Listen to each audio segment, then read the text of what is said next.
Good day, I'm Stephen McHugh, and this is your JIS news for Monday, February 4. The government has welcomed the decision of the United States to lift sanctions imposed on Russian company UC Rusal. The company is the majority owner of the Windalco bauxite plant in St. Catherine. The move follows a notification submitted to Congress by the U.S. Department of the Treasury's Office of Foreign Assets Control, OFAC, on December 19, 2018.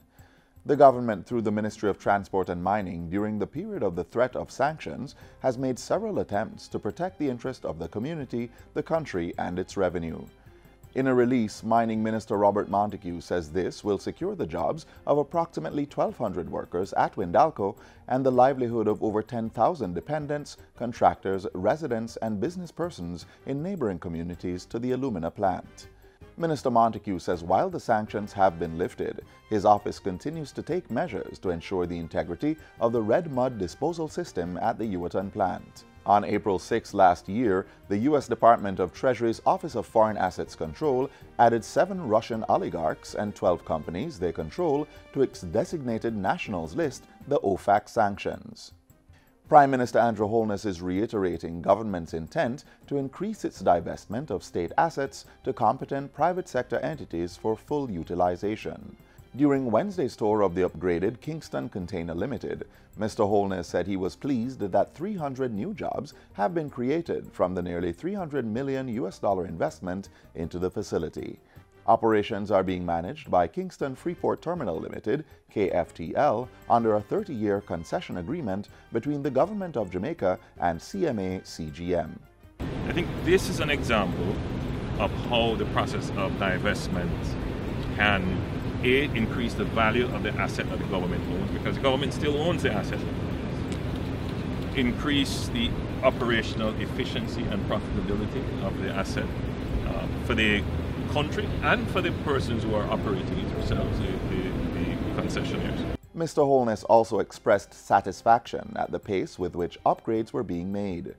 Those include improvements in performance, dredging of the access channel and turning basin, investments in cranes, straddle carriers and other equipment, ICT, as well as human resource management systems.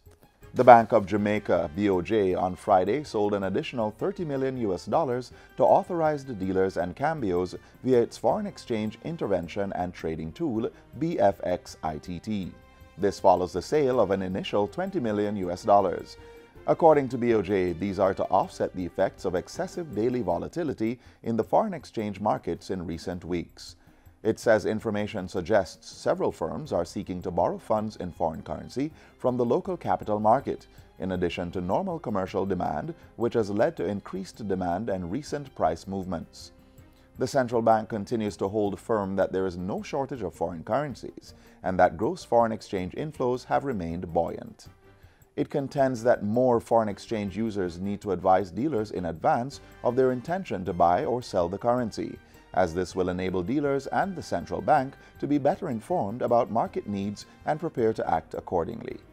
The Betting, Gaming and Lotteries Commission, BGLC, is calling for all owners and operators of gaming machines to renew their licenses by March 31. Speaking at a JIS think tank, BGLC's Director of Licensing, Maurice Thompson, says sanctions for non-compliance will start on April 1, attracting a penalty of up to 60% of the fees. Mr. Thompson says the Commission will be setting up payment desks at locations across the island between February 11 and March 19 to facilitate persons outside of Kingston. We knew we were going to Spanish Town Tax Office, Port Antonio Tax Office, and Maypen Tax Office. And Portmore, so that's 4 new locations to join the other locations that we have gone to the last 5 years. These are Montego Bay, Savannah Lamar, Mandeville, and St. Anne's Bay. Mr. Thompson says its officers will be at the different tax offices to accommodate payments on scheduled dates. The Commission is also to begin finalizing arrangements for payment with other bill payment outlets. The BGLC says it licensed approximately 2,109 illegal machines over a 6-week period during an amnesty between November and December last year. That was a major and important breakthrough in terms of bringing the kind of control we want to the industry. Jamaica's gaming industry is a major revenue earner for the government, bringing in approximately $6.5 billion in 2018. The Betting, Gaming and Lotteries Commission is an independent body established to license, regulate and monitor the local gaming industry. The Rock River Primary School in Clarendon has received a new learning center that was funded by the National Education Trust and Embassy of Japan. The 10 million Jamaican dollar project, which falls under the Japanese Grassroot Project, saw the addition of 2 classroom blocks that house the new learning center. At the handover ceremony on Tuesday, Education Minister Senator Ruel Reid gave the assurance that it will be used for quality learning. This is indeed an investment. You're going to protect the investment. We're going to make sure that our children who have the benefit of these facilities maximize their learning. We're going to partner with our parents, with our teachers, with our students, so that you will excel. The new learning center is equipped with computer terminals, laptops, multimedia projector, teaching equipment, and learning aids. We are grateful to provide the necessary funding for this new and improved facility for all students and staff to study and work comfortably in a safe, secure, and risk-free environment. 10 schools in Jamaica have so far benefited from the Japanese Grassroot Project, which renders financial assistance to small-scale development projects which meet the diverse needs of developing countries. And finally, Prime Minister Andrew Holness says the police have mobilized a high-powered team of investigators to determine the circumstances surrounding the death of East Portland Member of Parliament Dr. Linval Bloomfield. Dr. Bloomfield's body was discovered on Saturday morning at his home in Pasley Gardens, Portland. While giving the assurance that Dr. Bloomfield's death would be thoroughly probed, Mr. Holness expressed deep sadness and shock at the Member of Parliament's passing. The Prime Minister also extended condolences to Dr. Bloomfield's family, friends and colleagues.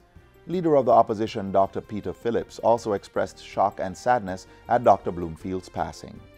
I would really hope that the police spare no effort to identify those responsible and let them feel the weight of justice in the country.